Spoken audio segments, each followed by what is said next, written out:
A session today with, at least 10 minutes, you're just silent meditation, because that's very much part of the practice. Also because if you see, as we said yesterday, it's very difficult to visualize all these things, and if you don't have shamatha, then it becomes even more difficult.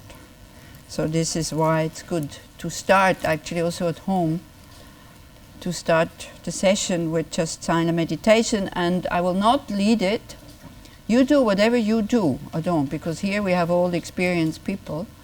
Because the thing is, if you only meditate when somebody is leading it, you don't really meditate. Yeah, because you're just waiting for the person to say something, and then you do what the voice is saying, and then again you lose it, and then, kind of unconsciously almost, we just wait again for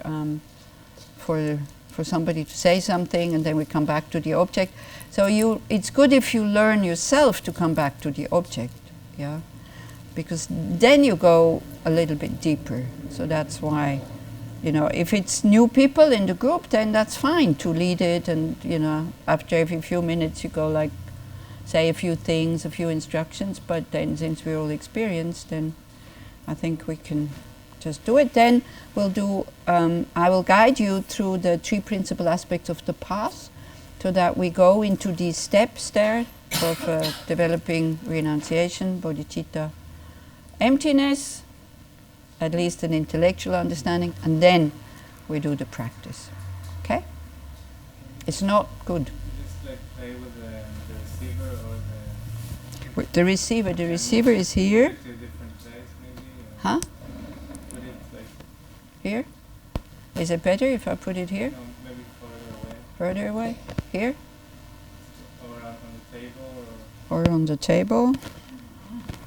Better? I need to talk, isn't it? So, why? What's wrong? Or the microphone is not in the right way? Where do you think it is? Ah. Here? It just will be like samsara Nitan. It's just not perfect. Isn't it? So don't be distracted or disturbed by it, who is going to watch it anyway? Okay, so you know about posture, yeah, when we do shamatha meditation. So the steps are that first you have to make sure that you're comfortable. So then, again, try to find out yourself. What is the method that makes me feel relaxed but awake? Then when you are sitting in a comfortable way, the mind will become more stable, and then when the mind becomes more stable, then it will become clear. So for 10 minutes, as I'm saying, choose your object. So usually one would go like, first is a very gross object, really easy to find, which would be the body. So for 10 minutes you can just train knowing that you're sitting. That would be mindfulness meditation. If that's too gross for you, like if it's not subtle enough, then you would take your breath. If even the breath is not subtle enough, you would take your thoughts. If your thoughts are not subtle enough, then you would take the nature of your mind. So you choose. But in general, we go in these steps, and we want to jump to the nature of the mind without having done the steps before. So when you're very good, without any distraction, being with the experience of the body is sitting, then you would go to something more subtle. When you're very good in breathing in, I know I'm breathing in, breathing out, I know I'm breathing out, you just go in, out. You can drop the words, but knowing that you're breathing in when you're breathing in, knowing that you're breathing out when you're breathing out, then if you're very good at that, you go to your thoughts. If then you're very good at recognizing the thoughts, then you would go to the nature of your mind, okay? So it's okay to start with easy objects, because then we learn and then we make progress. If we go to very difficult and very subtle objects right at the beginning, then very difficult. But I think, except for this lady, I think I don't know you, do I? But you look like you meditate sometimes. And yeah, exactly. So everybody does what you're usually doing, and then you see, actually, do I know what I'm doing when I'm doing something? Or do I need can I only sit and meditate when I have instructions? So check. What is your mind doing when now I'll be quiet? What is my mind doing when no instructions are being given? Does the mind go naturally in what it is supposed to do?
Okay, so if you need to relax a bit, stretch your legs, maybe even stand up, because we'll continue with a reflection on the three principal aspects of the path. And this is, I will read it and I will say a few things, and then you can meditate about it, or try to, meditation, trying to make your mind familiar with these topics, so something moves in your mind, so that we develop these attitudes of definite emergence, like really understanding. We've been talking a lot in the car this morning about samsara, really understanding what samsara is, really understanding it's not a pleasure grove.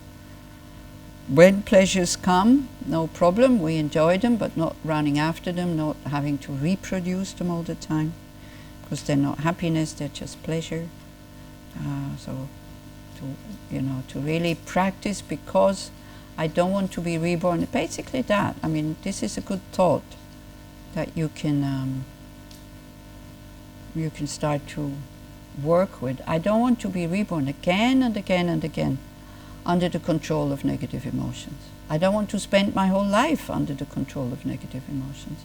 So that gives us the wish to be free from it. Okay, so you can go back into meditation posture. So it's not a teaching, it's a reflection. And this is why before you do these things, like the reflections or the practice, your sadhanas, it's really worthwhile to spend a bit of time with doing shamatha, so that the mind becomes much more receptive. Okay, so it starts by saying, I bow down to my perfect gurus. So this is why, before you start each practice also, if you do have a guru, spend a few times to think about this person that you trust, that shows you the path, that inspires you, and then you will see your mind goes immediately in a different state. So it can go into guilt because we're not following instructions of the guru, but most of the time, if we do follow instructions, it goes into joy, into openness. By understanding the kindness of the guru, that, if they're Buddhas, they could not be reborn into this chaotic world, but they are, out of compassion for us, so that they can guide us, they can inspire us, they can give us instructions. So this guru is really the most kind person in my life, because they show me a path, or they guide me on a path, which will give me what I want. Lasting happiness, and a state where not even the word suffering exists.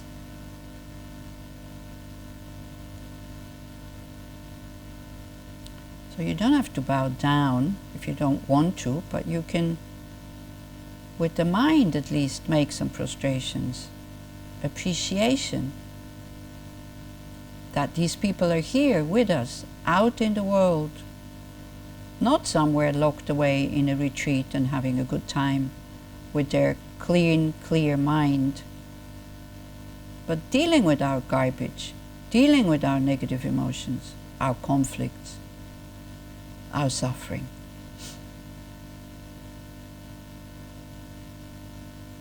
So if you don't have a guru, then maybe you know His Holiness the Dalai Lama. Just think about this person. Maybe you hear his voice, or you imagine hearing his voice, his laughter.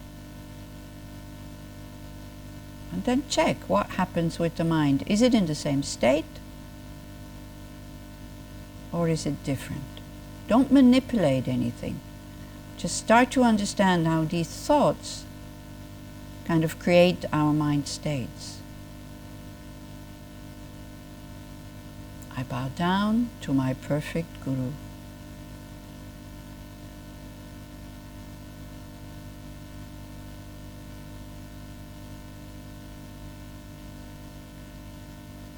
The essential meaning of the Victorious One's teachings, the path praised by all the holy victors and their children, the gateway of the fortunate ones desiring liberation, this I shall try to explain as much as I can. So this is Lama Tsongkhapa's words.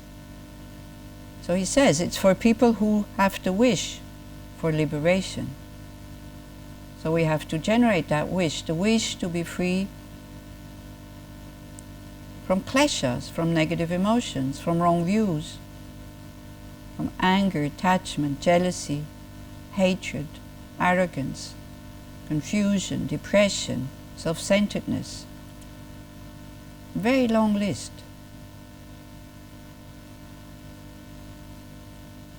So we have to understand who is the enemy. It's not outside. It's our negative minds who are distorted, who are mistaken, create actions that then result in suffering. The same thing coming back, or we developing a habit.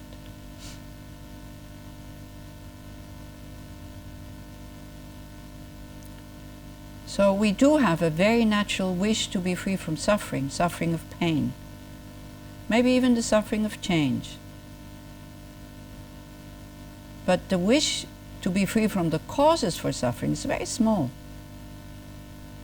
Maybe we develop aversion towards these mind states.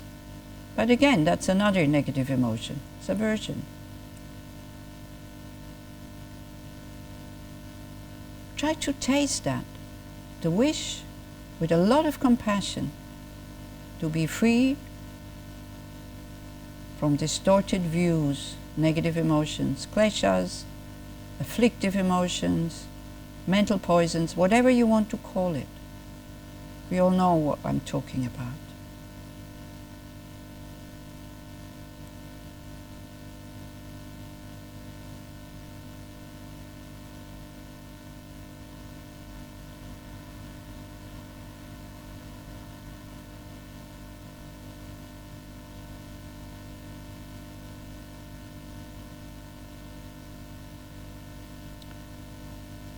So then it continues by saying, those who are not attached to the pleasures of circling in samsara, who strive to make freedom and endowments meaningful, who entrust themselves to the path pleasing the victorious ones, you fortunate ones, listen with a calm mind. So he's talking about freedoms, he's talking about endowments, so it's precious human rebirth. So one of these endowments is that we have faith and trust in our ability to be free from these negative emotions. And that faith comes when we start to look at our good sides, when we start to feel our goodness. When we start to understand, I feel better when I'm in contact with that side. When we start to understand, I don't need those negative emotions to protect myself. They're not my friends.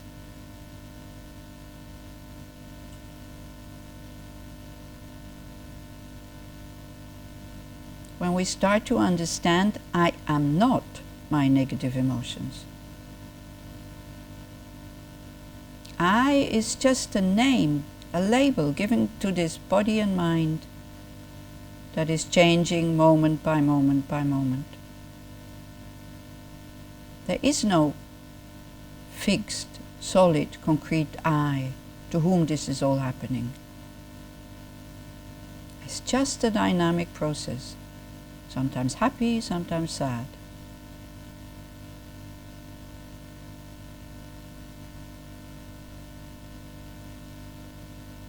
So we feel very fortunate to hear these teachings that this I that we pamper and protect does not exist the way that it appears.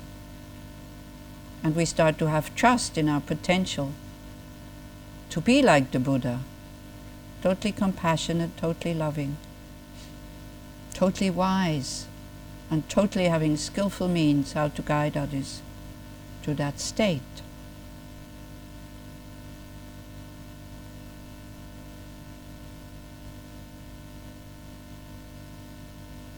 Another thing that we can rejoice about is that, yesterday there was also 2 people who were here. They had to leave because they had body pain. Some other people had to leave because they didn't have time to do this. So being free from being sick, having pain, being free from not having time to do this, we can rejoice, we can be very happy. It's part of what we call a precious human rebirth, having the leisure, having time, not having obstacles of incredible pain, hunger and thirst, which cannot be satisfied, being only interested in pleasure, having a mind that doesn't understand, having no teachings. So at the moment, we are free from these conditions. So we rejoice, we're happy. We feel very fortunate.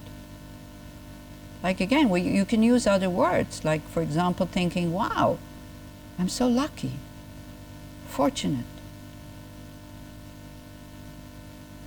And again, when you think that thought with reasoning behind why you are fortunate, check what happens to the mind. What is the mind state when we understand how fortunate we are?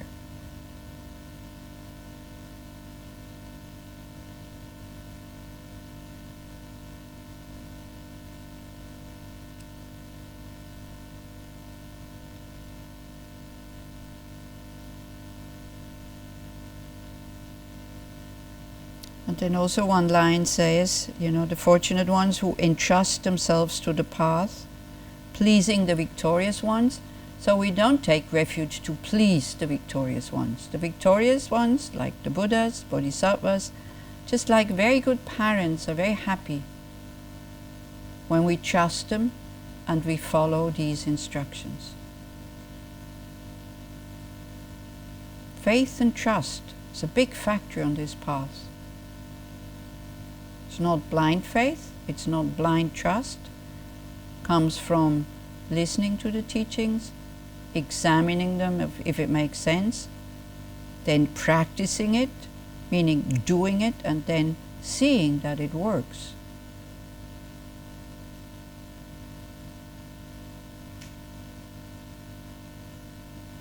So in order to trust something, you have to experience it. This is why the Buddhist vehicle, the Buddhist practice is a practice of experience, not only knowing. It's not enough.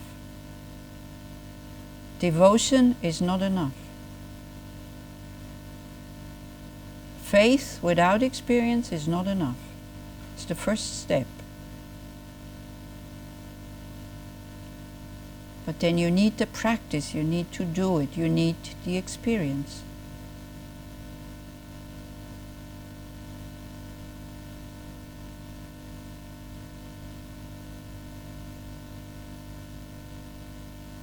Okay, so the next verse is telling us why we should generate renunciation or this wish to escape samsara. Without the complete intention, definitely to be free from circling, there is no way to pacify attachment, seeking pleasurable effects in the ocean of circling. Also, by craving for cyclic existence, embodied beings are continuously bound. Therefore, at the very beginning, seek renunciation. So here we try to feel that seeking, searching for pleasure. Most of our thoughts are about how can I avoid physical or mental suffering? How can I get a pleasant, easy life, or day, or hour, or minute?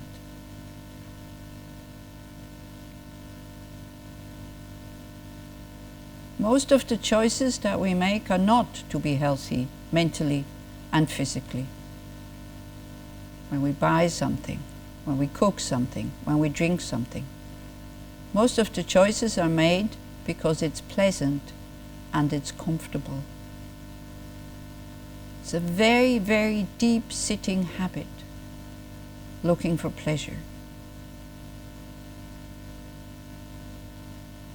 So we need to see what it does to us.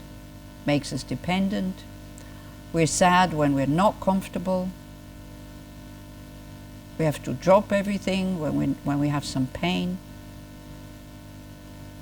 We don't have perseverance because when the practice is uncomfortable and not pleasant, we drop it. Because most of our motivation when we do something is to be pleasant and to be comfortable. And then there's no way out of samsara. Because the practice very often is not pleasant or comfortable. It can be very joyous, but it's not comfortable. It's not comfortable to go against the ego.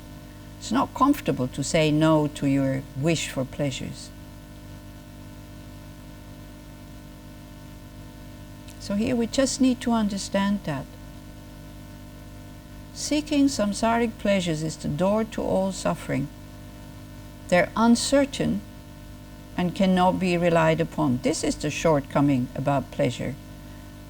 The same object can give you pleasure, boredom, or disgust. It's the same object. And if your mind is unhappy, pleasure doesn't work to make you happier. It costs a lot of money and it destroys the environment. So again, don't judge yourself, don't get angry with yourself. Just introduce your mind to these ideas in a neutral way.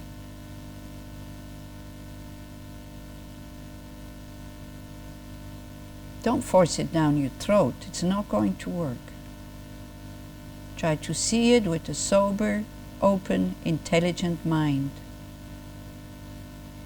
Seeking samsaric pleasures is the door to all suffering. They're uncertain and cannot be relied upon.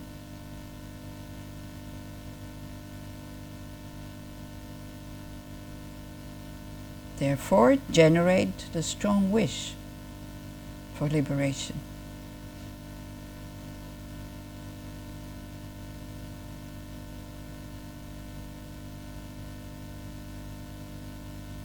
So the next verse tells us the criteria when we have developed renunciation.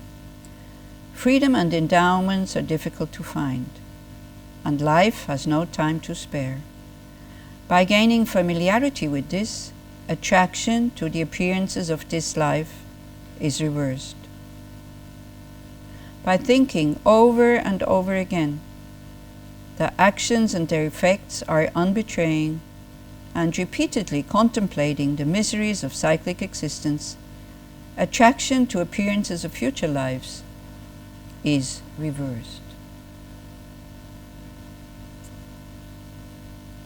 So when we're not obsessed anymore in making this life better, also when we're not obsessed anymore by creating positive karma so that we have a good life next life, when we do the positive actions in order to have the potential and the positive karma that we need in order to get out of cyclic existence.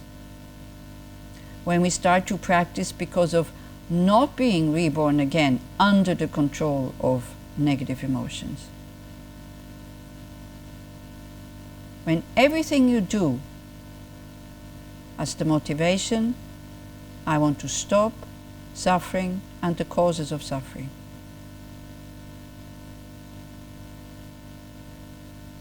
Then you have developed what is called renunciation.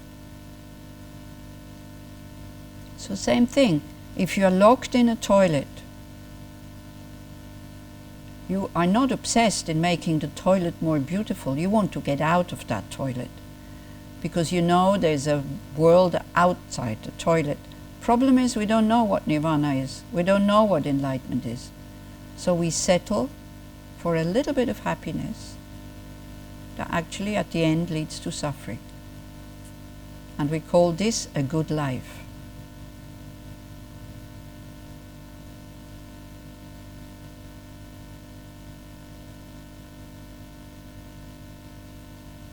So just from time to time, after thought, I am sick and tired to be under the control of negative emotions. Without pressure, without anger, with openness, compassion and wisdom.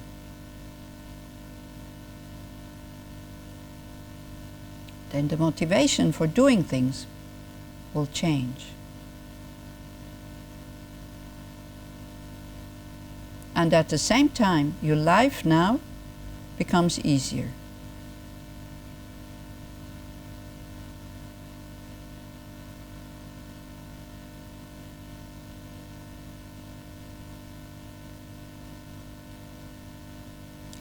So when by trained in that way, there is no arising even for a second of attraction to the perfections of cyclic existence, and all day and night the intention seeking liberation arises, then the thought of renunciation has been generated.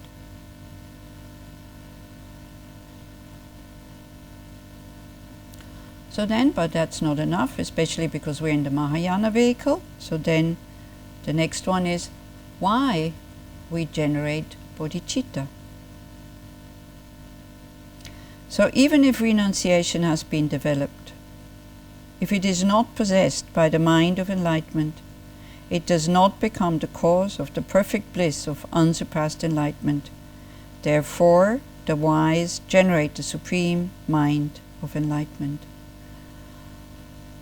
So we have these two kind of goals. One is self-liberation, where then the mind is just in peace, but doesn't live or doesn't make use of that incredible potential that we have of full enlightenment, meaning being omniscient.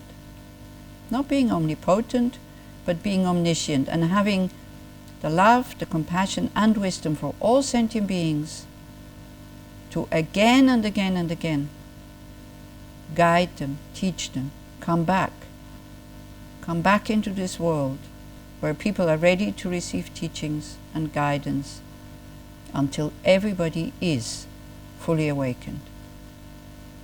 So all the effort that we're making on this path is not just to then go into parinirvana. It is to develop the mind further, to be of benefit to whomever we will meet.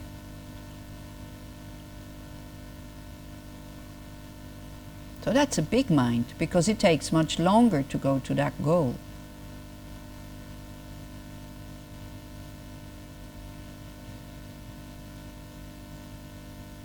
But so we need to see the purpose. So the purpose is for myself. So I will become the person that I want to be, having the skills, knowing how to help others, having the peace of mind, having no urgency, having lots of patience, having perfected generosity, ethical conduct, enthusiasm, concentration, wisdom, everything.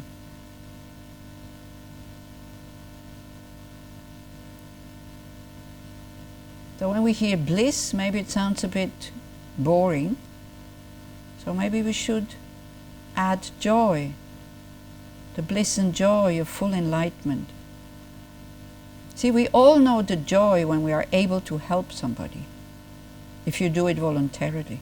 It's not a duty. So there, you will have the uninterrupted joy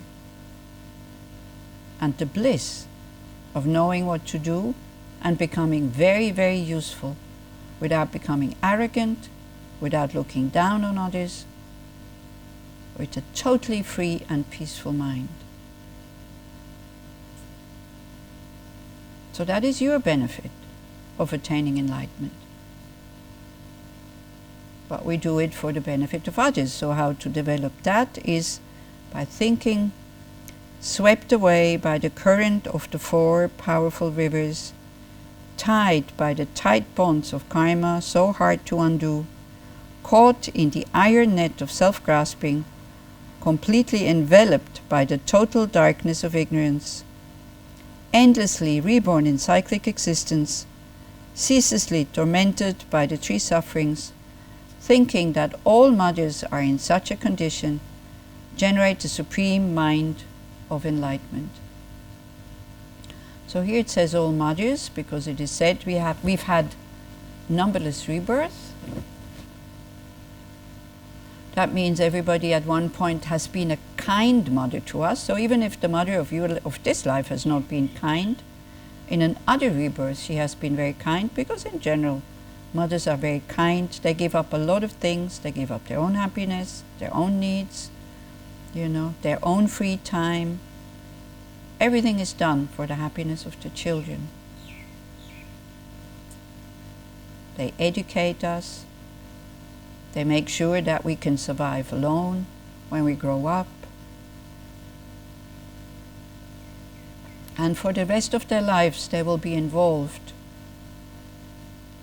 in thinking how to make us happy.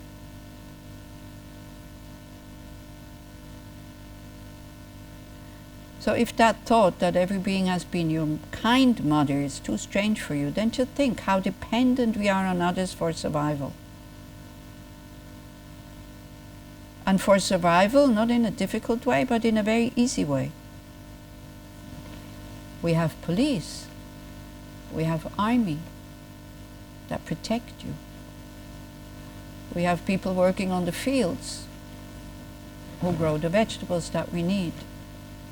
We have people doing long studies to know how to keep a body healthy. They become doctors. People in labs who develop and manufacture the medicine that we need.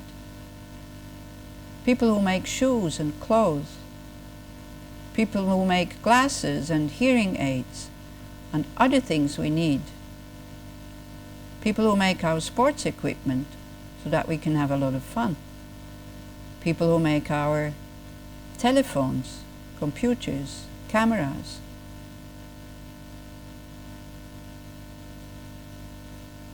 And we think that we are independent.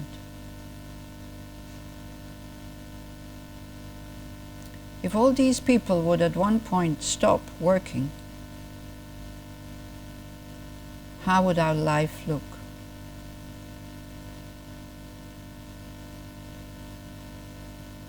So then we have understood our situation, at least intellectually. We are, just like everybody else, swept away by the current of the four powerful rivers: birth, sickness, old age, and death. We are tied by the tight bonds of karma, so hard to undo. Not only we have fallen into this very powerful river, our hands are also tied.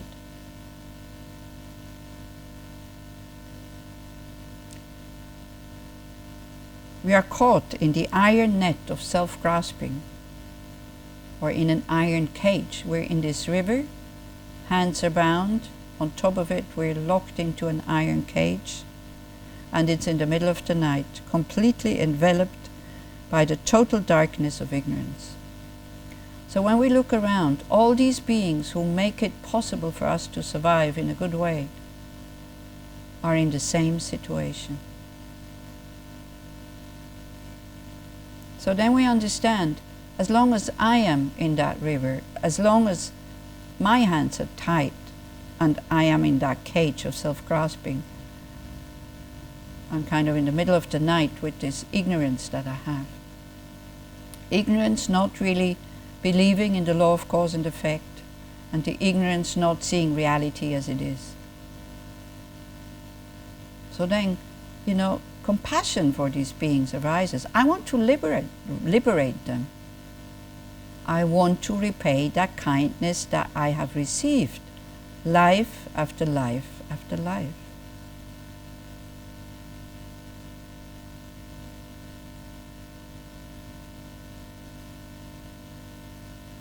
So in short, if like the mother whose cherished son has fallen into a pit of fire, and who experiences even 1 second of his suffering as an unbearable eternity, your reflection on the suffering of all mother sentient beings has made it impossible for you to bear their suffering for even 1 second, and the wish seeking enlightenment for their sake arises without effort, then you have realized the supreme precious mind of enlightenment, bodhicitta. So when all the effort we are doing is not just for ourselves, or maybe our family and friends, but is for all sentient beings. If you exclude one from your wish of them to be happy, then it's not bodhicitta.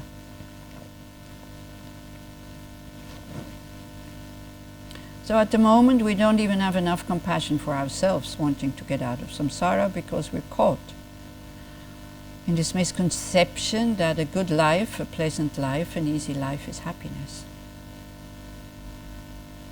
So we have to think again and again and again. I'm not independent. I depend very much on the effort of others. I depend, in order to feel love and compassion, I depend on the kindness of others, because when they are unkind to me, I do not meet them with compassion or love. I meet them with anger and hatred.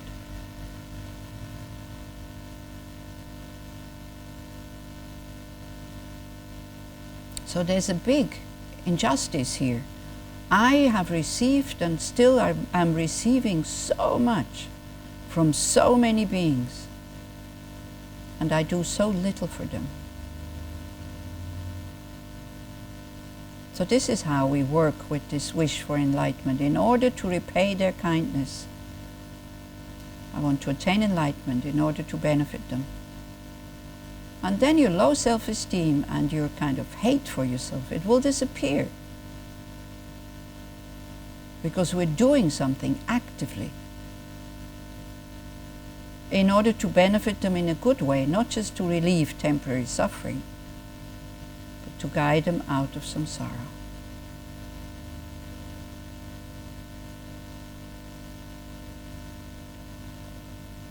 So that's bodhicitta. Then the next one is why we have to meditate on the right view. So without the wisdom realizing ultimate reality, even though you have generated renunciation and the mind of bodhicitta, you cannot cut the root cause of circling. Therefore, attempt the method to realize dependent arising. If we don't understand emptiness directly, we cannot even liberate ourselves, let alone liberate others. So that's why we also have to work with wisdom, the wisdom of understanding emptiness. One who sees the cause and effect of all phenomena, of both cyclic existence and the state beyond sorrow, as forever unbetraying, and for whom any object trusted in by the grasping mind has completely disappeared, has at that time entered the path pleasing the Buddhas. So this is why we do all these practices, in order to understand reality as being empty of inherent existence. So the object itself does not totally disappear. What disappears when we understand emptiness is an independent, inherently autonomous, self-existing object or person or I, me or self. That is what disappears. That is what is being added. What also disappears is the view that things happen at random. So we have two kinds of ignorances. One is not knowing the law of cause and effect, being totally ignorant about this, always blaming others, not seeing that we have kind of created the cause somewhere down the line. And the other one is the mode of existence of things. So we grasp at them as if they exist independently from our mind,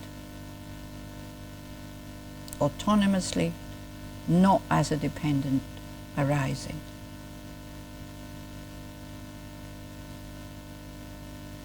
So then the next verse tells us, when we have completed the analysis, meaning when we have understood, if the appearance of dependent relation, which is unbetraying, is accepted separately from emptiness, and as long as they are seen as separate, then one still has not realized the Buddha's intent. If you haven't understood that conventional reality and ultimate reality go together, they are one entity, if you see them as separate, you haven't understood what this emptiness thing is all about. What will happen when you have understood? If these two realizations are happening simultaneously without alternation, and from merely seeing dependent relation as completely unbetraying, the definite ascertainment comes that completely destroys the way all objects are apprehended as truly existent, and at that time the analysis of the ultimate view is complete. When you understand things do not exist the way that they appear, but they do exist. How do they exist? As a dependent arising. What is their nature? They are empty of inherent, independent existence. When these two things go together, appearance and emptiness, then you're on the right track. Yes, it's just appearance, but it matters. Otherwise we go into, oh, it's just appearance, doesn't matter. So even though things are empty, they do exist and they have a function.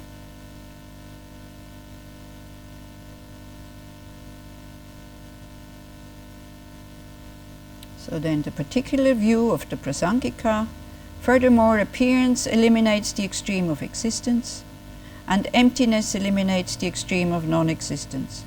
If you realize how emptiness manifests in the manner of cause and effect, then you are not captivated by wrong notions holding extreme views. So the extreme views are things do exist from their own side or things do not exist at all. So when you see that if there wouldn't be emptiness, there could be no law of cause and effect. If you start to understand that, if you start to understand if things would not be empty, they could not exist. And if they don't exist, they could not be empty. Then you start to understand.